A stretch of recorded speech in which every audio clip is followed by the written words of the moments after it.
Bəziləri deyir ki, hicama təhlükəlidir. Bəziləri isə bunun möcüzə olduğunu düşünür. Bugün hicamanın arxasındakı həqiqətləri daha dərindən öyrənəcək. Əsrlər boyu istifadə olunan bu tibbi üsul bugün müasir dövrdə daha da populyarlaşıb və bunun ən dərin nüanslarını biz bir mütəxəssisdən öyrənəcəyik. Hoş gördük doktor. Hoş gördük, salam aleyküm. Əvvəla özünüzü bir təqdim edin.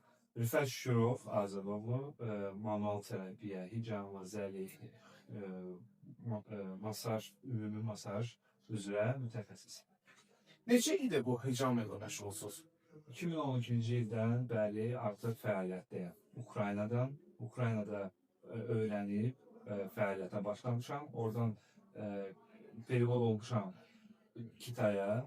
Kitayda Çində masaj və manual professiyanı öyrənmişəm və fəaliyyətimə Azərbaycanda başlamışam. Maraq hardan gəldi doktor? Maraq uşaqlıqdan. Uşaqlıqdan elə bir şey mən kimsə mənə deyirdi, misal üçün mənim buramı bir masaj buranı bir olur, bəli. Və həmişə yadınlaşmışam, birinci olaraq demişəm ki, mən istəyirəm, mən eləyərəm. Həm də insanları sağaldanda mənə elə bir his gəlir ki, belə rahatlaşdırıcı. Elə bir ki, mən bunu elədim, mən nəyəsə nail oldum və həmişə xoşuma gəlir bu iş. Bu mənim hobbi kimi bəli. Həmin hobbi artıq uşaqlıqdan bir peşəkar bir məsələyə çevrildi. Ümumiyyətlə, gəlin bundan başlayaq ki, hicama nədir? Hicama qanalma deyilir, eləməsi. Hicama ilə çox... Bu yalnız qanalmaya aiddir. Bizim bədəndə yığılan trigger nöqtələrində yığılıb və tıxanıqlıq yaradan çirkli qarışıqlardır. Biz bunları ancaq hicama vasitəsilə çıxarda bilərik. Çünki bu damarda deyil, bizim dəri altında trigger nöqtələrində yerləşir. Onlar da bizə çox böyük problemlər yaşadır. Hansısa orqanlarımıza, beynimizə, gözlərimizə, qan dövranının zəiflənməsindən irəli gələn problemlər yaradır. Doktor, ümumiyyətlə, o hicamanın əsas məqsədi nədir? Yəni bədəni sadəcə təmizləmək, yoxsa? Hicamanın əsas məqsədi müalicədir. Hansısa bir problemin, hansısa bir xəstəliyin müalicəsidir. Yəni təkcə qan çıxartmaq deyil, bəli. Eyni zamanda da bədəni yeniləmək, vasitə bir adalet eləmək. Yeniləndirmək, necə deyirlər? Reabilitasiyası. Pedagojika verirsən. Bir var quru, bir əzəldən həmişə uşaq vaxtı analarımız, nənələrimiz bizə bankla qoyurdular. Hansı ki, elmi dillə yanaşsaq, o quru hicamladır. Quru və yaş hicama. Bunlar arasında fərqlər nədir belə? İlk növbədə hicama Misirdən yaranıb, 500-cü ildən əvvəl. 500-cü ildən sonra bizə Peyğəmbərimiz sallallahu əleyhi və səlləm tərəfindən məsləhət kimi buyurub ki, bunu müalicə kimi istifadə edin. İlk növbədə hicama qanalma ilə olur. Və illər keçdikcə kimsə istəməyib qanı götürmək, sadə banka ilə görür ki, rahatlaşır, xəstəlik soğuq dəyməsi keçir. Ondan irəli gəlib və belə davam elətdirirlər. Amma mən məsləhət görürəm ki, hicama elətdirən insanlar mütləq qanı alsınlar. Sadə hicama, quru hicama elətdirəndə siz görürsünüz ki, orada göyərmələr baş verir. Rəngləri də dəyişir. Bəli, o göyərmələr nədən əmələ gəlir?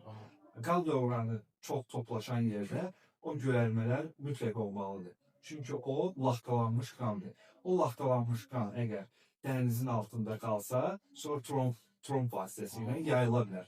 Ona görə mütləq o hicama vasitəsilə çıxmalıdır. Əvvəllər deyirdilər ki, bankanı qoydun, bankanı götürəndən sonra yerini masaj elə. Yoxsa o bir tromblaşıb, hansısa bir nahiyədə kist əmələ gətiriblər, düyün əmələ gətiriblər. Deməli, bu fikirdə hardasa bir həqiqət də varmış. Bəli, düz deyirlər, mütləq masaj olunmalıdır, amma nə qədər masaj eləsəz də, orada yenə də tromblaşmış qan qalır. Tibbi baxımından, bunu məşhur təbib İbn Sina da dəstəkləyib, öz əsərlərində də bu barədə risalələrində də verib. Amma tibb buna necə yanaşır? Tibbi baxımından hicamanın təsiri necə qiymətləndirilir? Hicama əvvəl tibb qarşılamırdı. Sonradan Qəbul eləmir. bəli, sonradan Avropa qəbul edəndən sonra Avropa standartlarına uyğun olaraq bütün dünyada qəbul eləmiş oldu. Çünki hicama vasitəsilə hətta sağalmayan bir xəstəlikləri də belə sağaldır. Hicama bu faktdır. Faktları da siz internetdə araşdırıb tapa bilərsiniz. Hicama necə deyim, həkimlərin son ümididir. Hansısa bir problemi, hansısa bir xəstəliyi sağalda bilmirsə, Gəlin hicam elə də. hicama edir. Mənə küçəvi xəstəliklərdən düşdü. Hicam hansı xəstəliklərdə effektiv təsirə malikdir? Hicama ümumiyyətlə bütün xəstəliklərə faydalıdır. Amma bir xəstəlik var ki, xərçəng xəstəliyi. Əgər siz bu xərçəng xəstəliyinə tutulmusunuzsa, artıq hicamanın köməyi olmayacaq. Necə? Hicama elətdirmək qəti qadağandır. Amma hicamanı elətdirən insan xərçəng xəstəliyində də tutulma şansı sıfıra bərabərdir. Hətta. Bəli. Demək onu etdirmək biraz təhlükəli nəyə görə yaya bilər. O riskləri aça bilər. Bəli, bəli. Yəni xərçəng xəstəliyi olan insanlara ümumiyyətlə ülgüc və yaxud dəyməsi düzgün deyil. Aydındır. Bəs yüngül hesab etdiyimiz, amma əslində böyük problemlərə çevrilən baş ağrısı, xüsusən də miqren. Bu xəstəliklərdən əziyyət çəkən pasientlər daha çox hicamaya üz tuturlar. Təəssüf ki, ən sonda üz tuturlar, amma üz tuturlar. Mən sizə bir söz deyim. Baş ağrıyırsa bu hansısa bir xəstəliyin siqnalıdır. Biz ilk növbədə öyrənməliyik ki, bu baş ağrı nədən əmələ gəlir.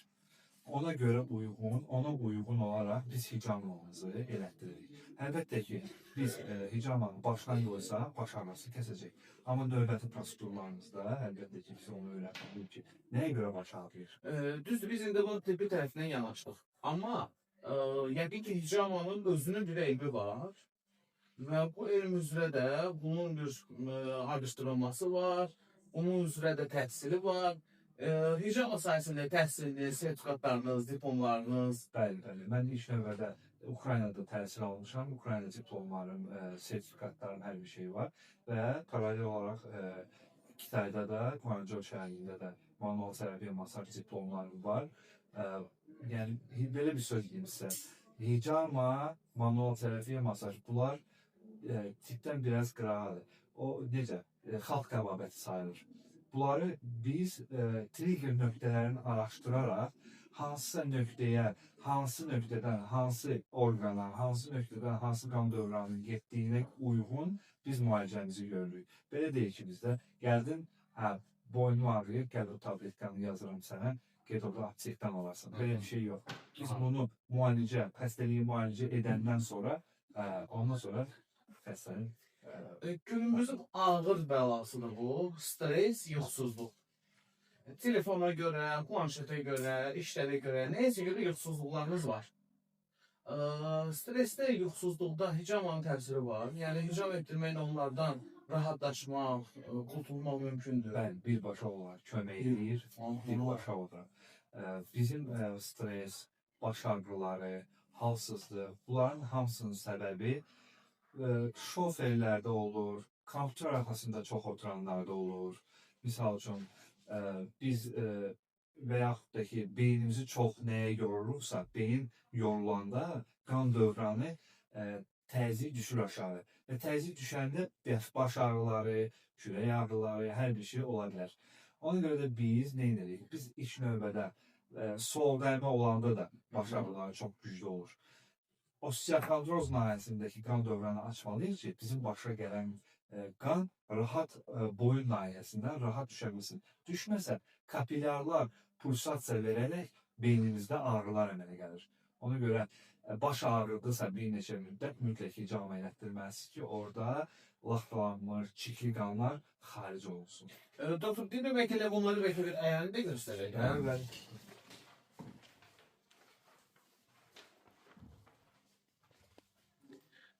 Məsələn, bel və boyun nahiyələrindəki ağrılara hicama necə təsir edir? Baxın, bu nöqtələr baş boyun nahiyəsinə gedən qan dövranına aiddir. Biz bu nöqtələri mütləq qoymalıyıq. Əsas deyil nöqtələrdir. Başdan və başın boyun birləşən nahiyələri bu nahiyələrdən mütləq qoyulmalıdır ki, başla boyun nahiyəsinin birləşən yerindən bir qırılma var ki, orada qan dövranı keçəndə, qanın xolesterini, trombları hamısı bu nahiyədə ilişir və tıxanıqlıq yaradır. Və əsas nöqtəmiz başda da təpə nahiyəsidir ki, o nahiyə qan dövranı yaxşı çatmadığı üçün qan başlayır formulasını itirməyə, qaralmağa və bizim saçlarımızın tökülməsi də ondan əmələ gəlir, ondan irəli gəlir və bizim başımızın yaddaş və gözdə zəifləmədə hamısı bu nahiyələrdir. Hansı nahiyələrə bax qoymaq olmaz hicamanı? Hansı nahiyələrə etmək olmaz? Baxın, bizim qabarğa hissələrimizdə, həssas nöqtələrdə qol dirsəkdən aşağı faydasız sayılır. Yəni doktor, qırmızı nöqtələr təhlükəli hissələrdir. Xeyr, qırmızı nöqtələr əsas nöqtələrimizdir. Əsas nöqtələr. O nöqtələrə mütləq qoyulmalıdır. Limfa sisteminə qoymaq olmaz. Qarın nahiyəsi boşluqlara qoymaq olmaz və törəmələrin üstünə qətiyyən qoymaq olmaz. Çünki siz bilmirsiniz orada nə baş verir. Aydındır. Burada sizin sertifikatları, diplomları da görürük. Və idmançılar çox maral göstərir. Baxıram nə qədər idmançı dostlarım var. Onlar hamısı vaxtında 2 ayda, 3 ayda bir gedirlər. İdmançılar nəyə görə hicamaya müraciət edir? Bu qədər sıx, intensiv şəkildə, vaxtında. Baxın, mən sizə bir söz deyim. Bu idmançıların bir hiləsidir.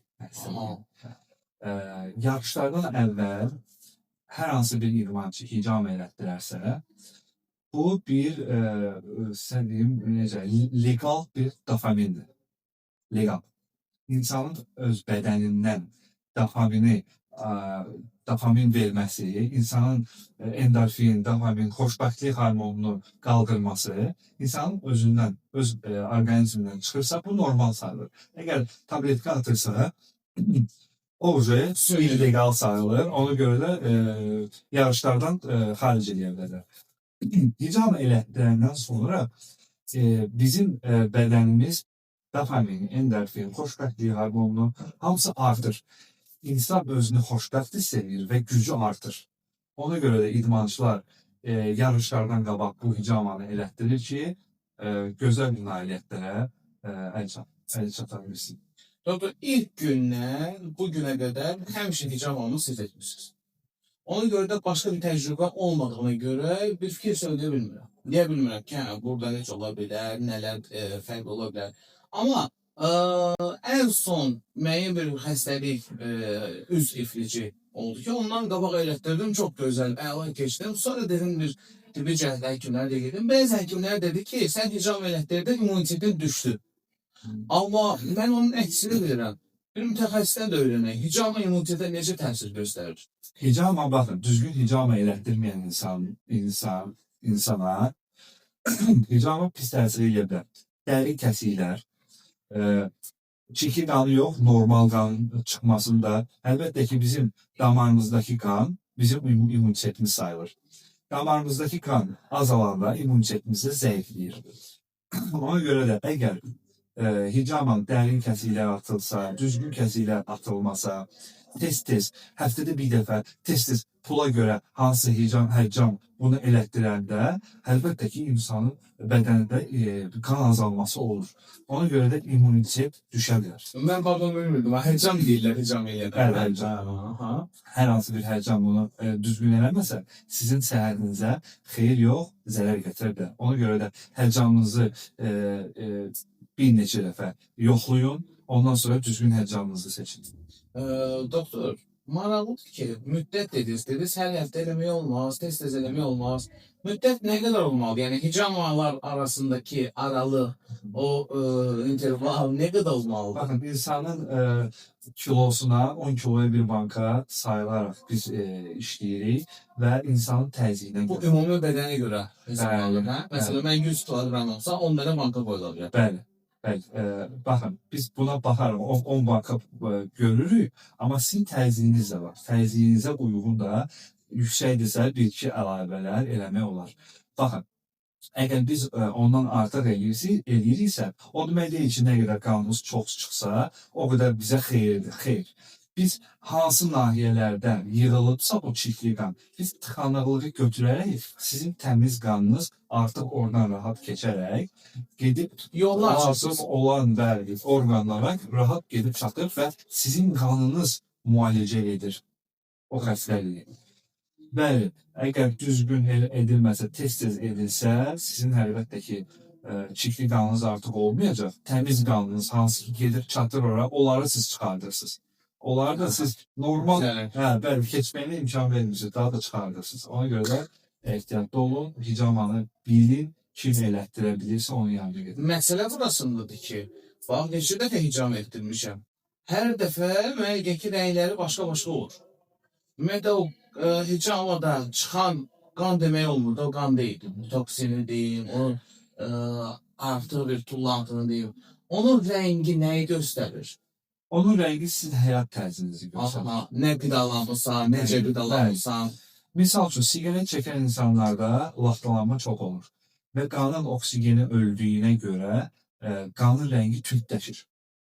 Bu yalnız siqaret çəkənlərə aiddir, yoxsa qapalı şəraitdə işləyənlərə də, yəni havasız mühitdə qalanlara da? Düzgün vurguladınız. Qapalı şəraitdə oksigeni zəif olan yerdə bəli, qanın tündləşməsi olur.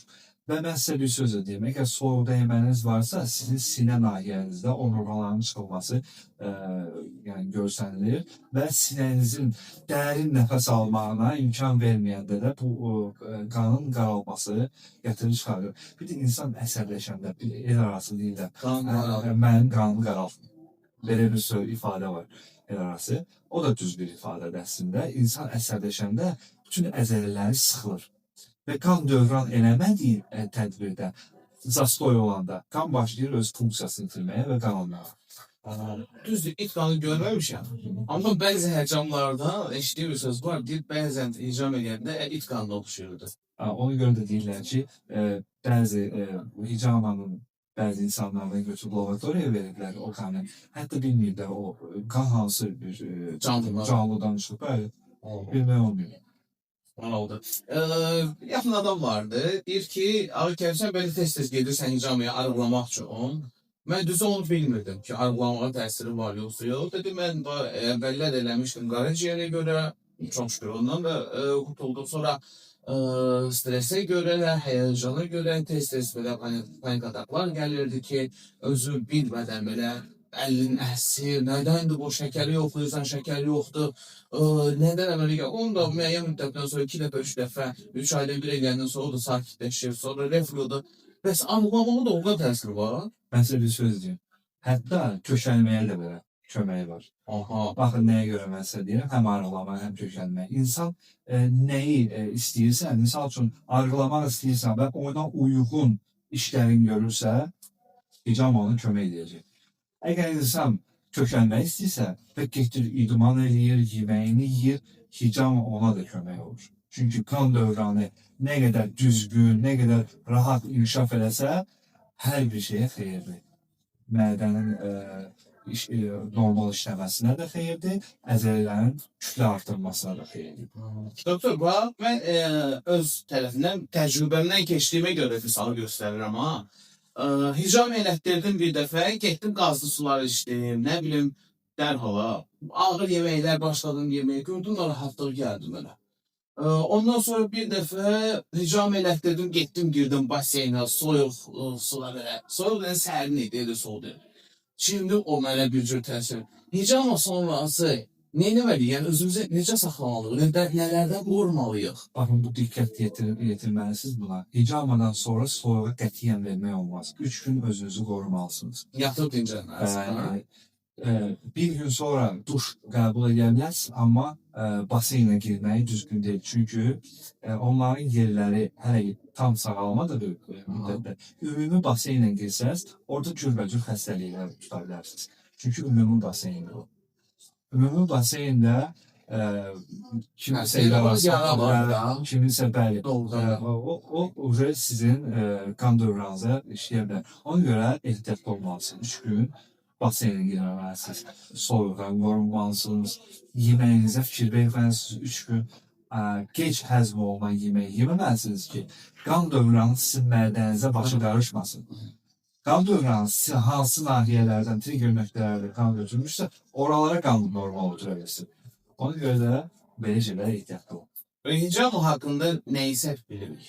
Və biz bəzi adamlar deyir ki, məsələn, bəzi adamlar deyir ki, hicama təhlükəlidir.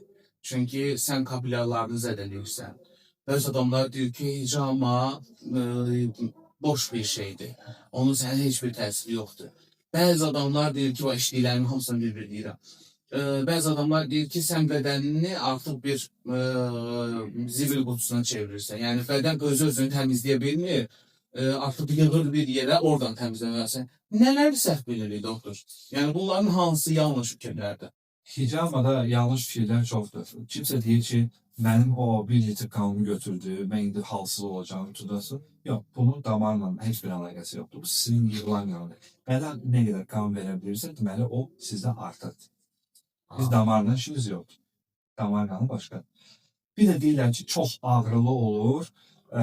Heç gəlməyib ha hicamaya. Deyir ki, yox, ağrılı olacaq, o kəsirlər orada. Xeyr, bir sadə cızma hərəkətdə edərək, siz demək olar ki, onu sadə bir cızma hərəkəti, pişiyin cırmağı kimi, misal üçün, ruçkanın dərdən, belə üst dərdən belə keçirdən necə hiss edirsiniz? Sadə bir şeydir. Yəni, ağrılı bir şey deyilən bir şey yoxdur. İlk dəfə elətdirən insana, baxın da, görün, ağrılı olsaydı növbəti dəfələrdə gəlməzdi. Növbəti, yəni, mif, mən sizə bir söz deyim, hicamada deyirlər ki, misal üçün, gəlirəm hicamaya elətdirəndən sonra özümü pis hiss edirəm. Baxın, əgər siz soğuq dəymələrə fikir versəz, soğuğa verməsəz özünüzü, növbəti prosedurlarda, misal üçün, yəni soğuq dəymədir, özünüzü qorsaz, elə bir problemlər olmayacaq. Nə qədər qan çıxır ümumiyyətlə? Qan demirəm, çünki qan da deyil o. Yaxşı da şərti olaraq rəngini göstərək. Nə qədər ümumiyyətlə qan çıxır hər dəfə? Qan bədənin nə qədər imkan varsa, bədən vakuum qoyanda nə qədər qan çıxa bilirsə, maksimum dərəcə odur. Ondan artıq bu bədənin artıq bir sinir təsirindən gəlir. Ürək döyüntümüzün vibrasiyaları ilə kapilyarlardan xaric edir öz çiki qanını. Və normal qan gələndə isə o kəsilmiş yaranı artıq bağlayır. Biz nəyə görə hicamanı çıxardandan sonra oradan artıq qan gəlmir. Çünki normal qan gəlində leykositlər oranı, yaranı bağlayır. Çikli qan isə onu eləyə bilmir. Artıq funksiyası yoxdur. Biz onu kəsəndə, çikli qanı götürəndən sonra normal qan oranı bağlayır. YouTube'da Cənubi Azərbaycanda bir həccamın iynə ilə elədiyini görmüşdüm. Fərqi var bunun iynə, lezva? Əvvəl eləyirdilər iynə ilə. Sonradan hicama təkmilləşdiriləndən sonra bildilər ki, iynə ilə edərkən dərinin altında olan sinirləri zədələyir. Ona görə də iynə ilə eləmək düzgün sayılmır. Ən düzgün yolu onun lezvadır və lezva sadə, çox ağrısız bir prosedurdur. Mən bir dəfə öz uşağımı gətirdim hicam etdirməyə. Düzdür, uşaq istəmədi, doktor da onu məcbur eləmədi. Dedi, bədən instinkti tanımalıdır, bədən qorxu ilə verməməlidir. O əks halda mənə təmiz qan ötürə bilər və yadımda qalan da o fikir idi. Uşaqları ümumiyyətlə elətdirmək düzgündür, doktor. Hicama yaş həddi yoxdur hicamaya. Bir dənə problem odur ki, 6 ay əgər ürək əməliyyatı keçirdimsə, 6 ay keçməlidir. Ürək əməliyyatı? Açıq ürək əməliyyatı? Açıq ürək əməliyyatından bəli. 6 aydan sonra daha da faydalı olur ona. Faydalı olur. Kimləri olmaz? Bax, bildik ki, ürək əməliyyatı keçirən adamlara olmaz. Ürək əməliyyatı keçirənlərə olmaz, xərçəng xəstəliklərində olmaz, talasemiya daşıyıcılarında olmaz. Qanaz olan. Bəli. və qismən kimlər Bəs meyillidirlərsə qanazlığına? qan azlığı olan insanlara mən onu demək istəyirəm. Qismən olar. Misal üçün biz 8 dənə marka qoyacaqsa bu insana, 4'ün indi 4'ün bir həftəsi. Yavaş yavaş. Bəli, yavaş-yavaş hesab edib bunu qoya bilərik. Çünki hicama çox faydalı bir prosedurdur. Biz buna kömək edirik. Qan dövranını, qaraciyərinin funksiyasını artırmağına kömək edirik. Biz bunu əlbəttə ki, çox qoysaq, o funksiyanı qaraciyər öz başa düşməyəcək. Burada nə gedir söhbət? Qana gedəcək. 3 kateqoriyanı bildik. Açıq ürək əməliyyatı, qan azlığı, xərçəng xəstələri, Talasemiya daşıyıcısı. talasemiya dışırları, aha. Aha. Bunlara olmaz. Olmaz. Başqa? Əsas onlardır. Əsas göstərici Əsas bunlar göstərici. üzərindəndir. Amma qismən kimlərə olmaz. Hamilə qadınlara qismən olar. Qan azlığı insanlara qismən olar. Bəs təzyiqdən əziyyət çəkənlər, diabetdən, şəkərli diabetdən əziyyət çəkənlər, şəkərli diabetlərdə Diabet. yara olmaz, kəsmək olmaz. Onlara Diabet xəstələrinə, şəkər xəstələrinə birbaşa xeyirdir. bu müfrə bugün son qoyuldu. Bəli. Aha. Çünki orada deyirlər ki, mən kəsik atandan sonra qan dayanmır. O kəsik deyil, o sadə cızmalardır. Sizin o qanın verməyinizin köməyi çox böyük kömək edəcək sizin bədəninizə. Şəkərinizin səviyyəsi azalacaq, normallaşacaq. Ona görə də bir dəfə gəlin elətdirin, özünüz onu görəcəksiniz. Madem ki bu toksindir, madem ki bu çirkdir, madem ki bu artıq tullantıdır, dediniz hamilə xanımlara, zahir qadınlara qismən olar. Bəli.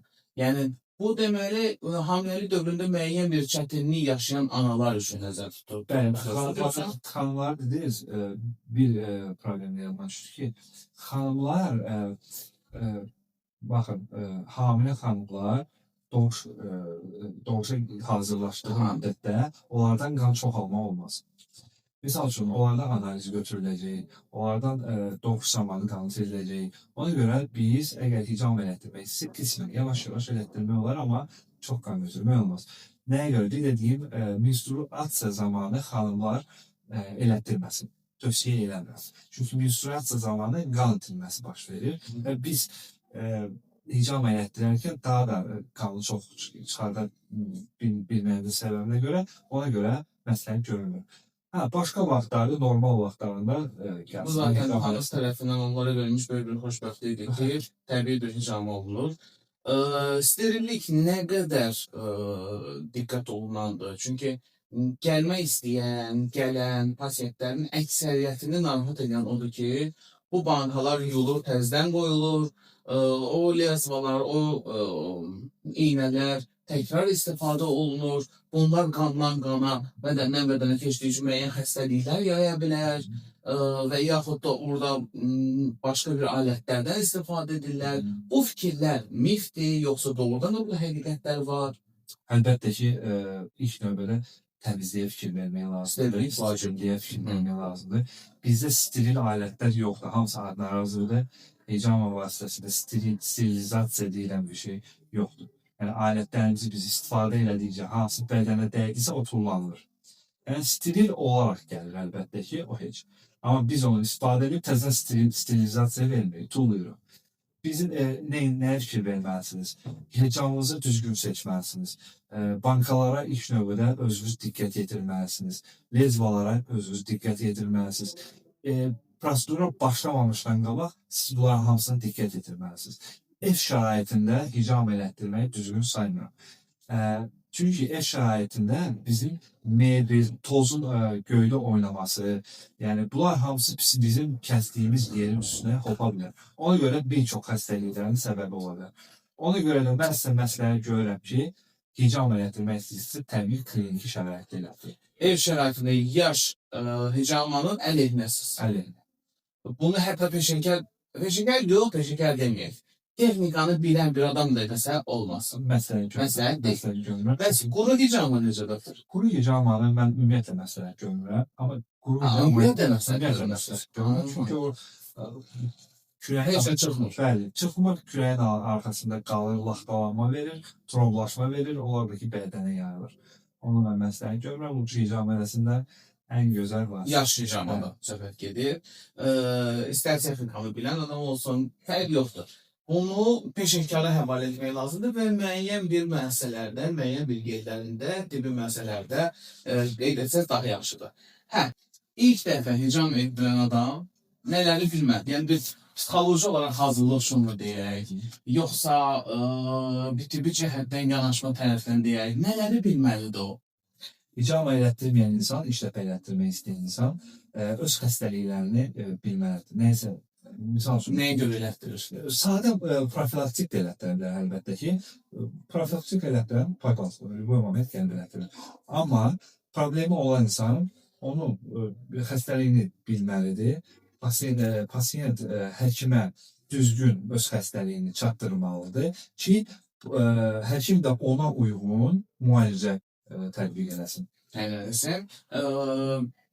Hicama asıllıq yaradır. Hicama asıllıq yaratmır. Sadəcə siz o qədər yaxşı olacaqsınız ki, o qədər sağalacaqsınız ki, yenidən profilaktik olaraq özünüz gəlməli olacaqsınız. Mən sizi tanıyıram. Həmişə sizin yanınıza gəlmişəm, həmişə də gələcəm. Amma mən də tövsiyə edirəm. İllərlə gəlmişəm, tövsiyə edirəm. Rüfət doktor artıq neçə ildir ki, onun yanına gəlirəm, gedirəm. İndi mən seçmişəm. Bəxtimə seçmişəm deyəndə ki, qarşımda 15 hicam edən yox idi və bir hansısa gedim, sonra dedim, yox, bu yaxşı elədi, bu xoşuma yox. İndi bəxtimə Allah Taala belə nəsib elədi, qismət elədi, çıxdı və o gün bugün ilk dəfədən gəldi bura. Amma hicama mütəxəssisini, yəni həccamı necə seçməliyik? Hardan bilək ki, doğrudan da yaxşı həccamlı yoxsa yox?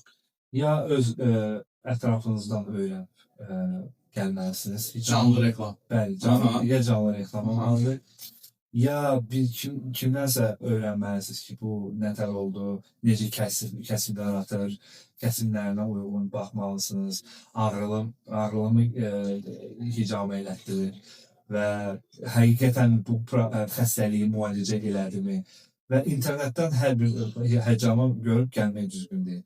Onun həssas işləməyinə və öz-özün instinktinə olaraq, bilmirəm, insan necə ilə... Könlümə yatırsa, Könlümə yatırsa, get yoxla. Amma ilk növbədə sterilliyinə diqqət yetirməlisiniz. Doktor, bütün məlumatlar üçün təşəkkür edirəm. Mən inanmıram ki, biz hicam haqqında bütün məlumatları xırdalığına qədər çatdırdıq. Çünki bu doğrudan da dərin bir məsələdir.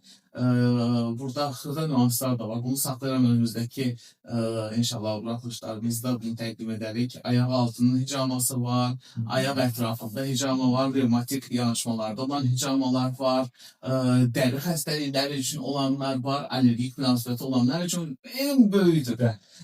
Və buna xırda yanaşmamla olmaz. Amma mən istəməm bizim izləyicilərimizi yorum. Amma son olaraq sizdən bir məlumat almaq istəyirəm ki, istərdik ki, bir mifə son qoyasınız. Hicama haqqında bir mifə Rüfət doktor son qoyur. Rüfət doktorun əlaqə nömrəsi də burada var. Instagram səhifəsində qeyd olunub. İstəsəniz müraciət edə bilərsiniz.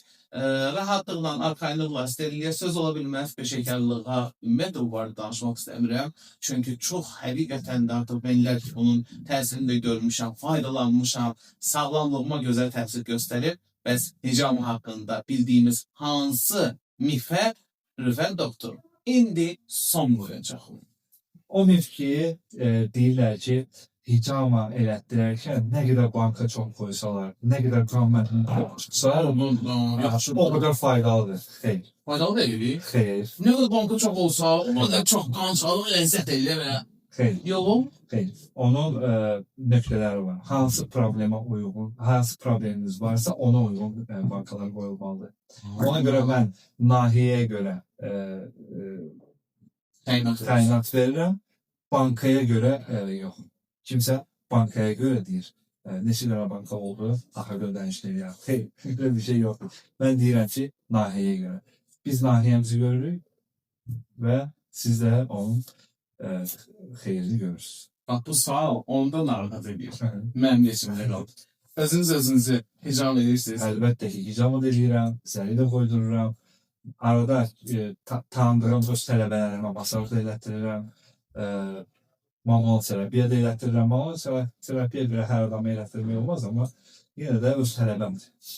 Manual terapiya, zəli və digər həssas nahiyələrdə olan hicama bu növbəti buraxılış olacaq. Özünüzdən müğayət olun, sağlam olun. Doktor, təşəkkürlər. Sağ olun, çok sağ olun.